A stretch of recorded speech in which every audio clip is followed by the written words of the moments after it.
Sundernagar hill station पर बने एक फेमस स्कूल में डायना नाम की एक नई टीचर का पहला दिन था। मिस डायना, आपको 6th में पढ़ाने की जिम्मेदारी दी जा रही है। आप एक बार क्लास भी देख लो और बच्चों से भी मिलना हो जाएगा। जी बिल्कुल, आप कहें तो मैं अभी बच्चों से मिल लेती हूँ। ठीक है, चलिए मैं आपको ले चलती हूँ। प्रिंसिपल डायना को बच्चों से मिलवाने ले जाती है। बच्चों, ये आपकी नई क्लास टीचर है मिस डायना, अब से ये आपको पढ़ाएंगी। हेलो बच्चों, आप मुझे अपना ही समझना। आपको कोई भी प्रॉब्लम हो तो सबसे पहले आकर मुझसे कहना। मैं आपकी टीचर होने के साथ साथ आपकी बड़ी सिस्टर जैसी हूँ। पर मिस डायना, मेरी बड़ी सिस्टर तो पूजा दीदी है। ओह अच्छा, तुम्हारी दीदी का नाम पूजा है। गुड। मिस डायना, मुझे लगता है बच्चे आपके साथ जल्दी ही घुल मिल जाएंगे। आपका नेचर बहुत अच्छा है। हमें आप जैसी ही एक मिलनसार टीचर की तलाश थी। Thank you ma'am. प्रिंसिपल के जाते ही मिस डायना के व्यवहार में अचानक बदलाव आ गया। वो बच्चों के साथ सख्ती से बात करने लगी। ध्यान से कान खोलकर सुन लो। अब से जैसा मैं कहूंगी आप सबको वैसा ही करना है। मैं जहां ले जाऊंगी आप सबको मेरे साथ जाना होगा। इसमें समय की कोई पाबंदी नहीं होगी। मैं आप सबको आधी रात में भी पढ़ने के लिए बुला सकती हूँ। पर मैम, रात में तो कोई स्कूल नहीं खुलता। रात में तो अंधेरा होता है। हमें रात को डर लगेगा। मेरे साथ होते हुए तुम्हें किसी से डरने की जरूरत नहीं है। तुम सब इस हॉस्टल में पढ़ने के लिए आए हो। बस अब सब पढ़ाई शुरू कर दो, क्योंकि तुम सबको बहुत अच्छे नंबरों से पास होना है। डायना ने स्कूल में आते ही बच्चों को पढ़ाना शुरू कर दिया। उसकी पढ़ाने की शैली अनोखी थी। वो दिन के साथ साथ रात में भी सबके सोने के बाद तक बच्चों को क्लासरूम में बुलाकर पढ़ाती रहती।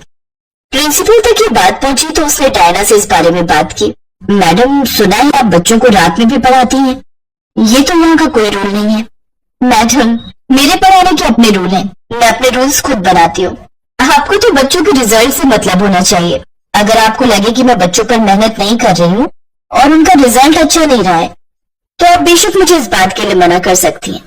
अगर उसके बाद भी आपको लगे कि बच्चों को रात में पढ़ना ठीक नहीं है, तो मैं यहाँ से चली जाऊंगी। ठीक है, हम बच्चों के रिजल्ट आने तक इंतजार करते हैं। डायना जानती थी कि उसे क्या करना है। उसने बच्चों को खूब सख्ती से पढ़ाना शुरू किया और बच्चों का रिजल्ट अच्छा आया है। ये देखकर प्रिंसिपल के पास डायना को कुछ कहने के लिए शब्द ही नहीं थे। उस दिन के बाद से प्रिंसिपल ने डायना को कुछ कहना बंद कर दिया।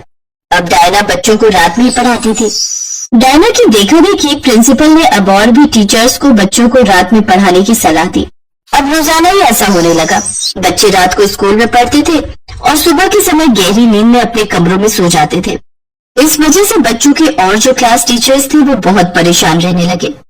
तब डायना ने उनसे कहा, ये परेशानी मेरे कारण आई है, क्योंकि मैं रात में पढ़ाती हूँ। आप सब टेंशन मत लो। आप अपनी क्लास के बच्चों को मेरी क्लास में छोड़ दिया करो। मैं सब बच्चों को एक साथ पढ़ाऊंगी।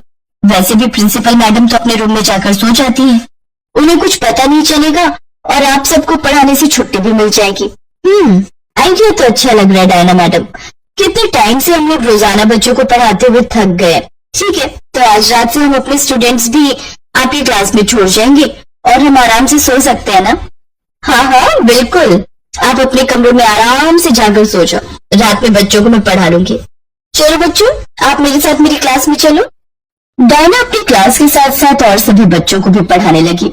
धीरे धीरे बच्चों के साथ अजीब घटनाएं घटने लगी। एक दिन प्रिया नाम की एक बच्ची जंगल में बहुत बुरी हालत में खून से लथपथ मरी हुई पाई गई। पुलिस ने बहुत छानबीन की, सबसे पूछताछ की, पर बच्ची के कातिल का कहीं पता नहीं चला। उस दिन के बाद से स्कूल से बच्चे गायब होने लगे और किसी को कुछ पता नहीं चलता कि वे कहाँ चले गए। पुलिस बच्चों की खूब छानबीन करती थी, पर बच्चों की बॉडी तक का पता नहीं चलता था। कुछ समय के लिए ये सब घटनाएं होनी बंद हो गई। इधर प्रिंसिपल ने डायना को रात में क्लासेस लेने के लिए मना कर दिया। डायना गुस्से में आ गई। सच तो यह था कि बच्चों के गायब होने के पीछे डायना का ही हाथ था, क्योंकि डायना एक साधारण मनुष्य नहीं थी। वो एक आदमखोर थी और वो अकेली नहीं थी। उसका पूरा परिवार भी आदमखोर था। कोई भी नहीं जानता था कि डायना जानबूझकर उस हॉस्टल में नौकरी के लिए आई है। जब डायना ने रात को बच्चों को पढ़ाने के लिए शुरुआत की तो किसी को भी उस पर शक नहीं हुआ। डायना बच्चों को धमका कर रखती थी और रोजाना एक बच्चे को अपने साथ ले जाती थी और उसके बाद उस बच्चे को मारकर उसका मांस खाती थी और खून पीती थी। अभी तक जितने भी बच्चे गायब हुए थे उन सब बच्चों को डायना ने मार दिया था, पर कुछ दिनों से उन्होंने किसी भी बच्चे को नहीं खाया था। इस वजह से वो और उसका परिवार मांस और खून को तरस रहे थे। इसलिए आज डायना का शिकार पूजा की छोटी बहन खुशी थी। पर फर्क इतना था कि आज डायना खुशी को रात की जगह दिन में बहला फुसला कर अपने साथ ले गई। इधर पीछे से खुशी की बहन पूजा उसे मिलने आ जाती है। बच्चों, क्या तुम बता सकते हो मेरी छोटी बहन खुशी कहाँ मिलेगी? दीदी, डायना मैम उसे अपने साथ जंगल में ले गई है। रिया रोती हुई डायना की सच्चाई पूजा को बता देती है। दीदी, डायना मैडम ने हमें मना किया है। अगर हमने ये बात हॉस्टल में किसी को भी बताई तो वो हमें भी खा जाएगी। नहीं बच्चों, मैं किसी से कुछ नहीं कह रही, घबराओ नहीं। पर मैं अपनी बहन को कुछ नहीं होने दूंगी। मुझे अपनी बहन को ढूंढना होगा। पूजा किसी को भी बिना बताए जंगल में पहुंचती है, जहाँ एक पुरानी हवेली थी। पूजा ने देखा कि हवेली के आसपास एक अजीब सा सन्नाटा था और हवेली के अंदर से कुछ अजीब सी आवाजें आ रही थी। पूजा ने हिम्मत जुटाई और चुपके से हवेली में प्रवेश किया। अंदर का दृश्य देखकर उसके होश उड़ गए। मिस डायना और उसका पूरा परिवार आदमखोर ड्रैकुला था। वो सबके सामने एक साधारण क्लास टीचर की तरह पेश आती थी, लेकिन असल में वो एक ड्रैकुला थी जो बच्चों को चुरा कर खा जाती थी। डायना और उसका परिवार जैसे ही खुशी को खाने लगता है, पूजा उन्हें रोक देती है। रुक जाओ, तुम मेरी बहन को नहीं खा सकती हो। मेरी बहन को छोड़ दो, नहीं तो मैं तुम सबको जिंदा जला दूंगी। पूजा दीदी, मुझे बचा लो। कहाँ जा रही हो खुशी? तुम चली गई तो हमारी दावत अधूरी रह जाएगी। मैं तुम सबकी पोल आज यहाँ के लोगों के सामने खोल कर रहूंगी। पोल तो तब खोलेगी ना जब हम तुम्हें जिंदा यहाँ से जाने देंगे। हम तुम्हें और तुम्हारी बहन को मार देंगे। पकड़ो इसे। पूजा अपनी बहन का हाथ पकड़कर तेजी से वहां से भागी। आदमखोर डायना और उसके परिवार ने उनका पीछा किया। पूजा ने अपनी हिम्मत और समझदारी का इस्तेमाल किया। वो शहर के बीच पहुंच गई और सबको उनकी सच्चाई बता दी। लोगों ने अपने अपने हाथ में मशालें पकड़ ली और डायना और उसके परिवार को चारों ओर से घेर लिया। अपने आसपास आग देखकर डायना और उसके परिवार वाले घबरा गए। मिस डायना और उसके परिवार को पकड़ा गया।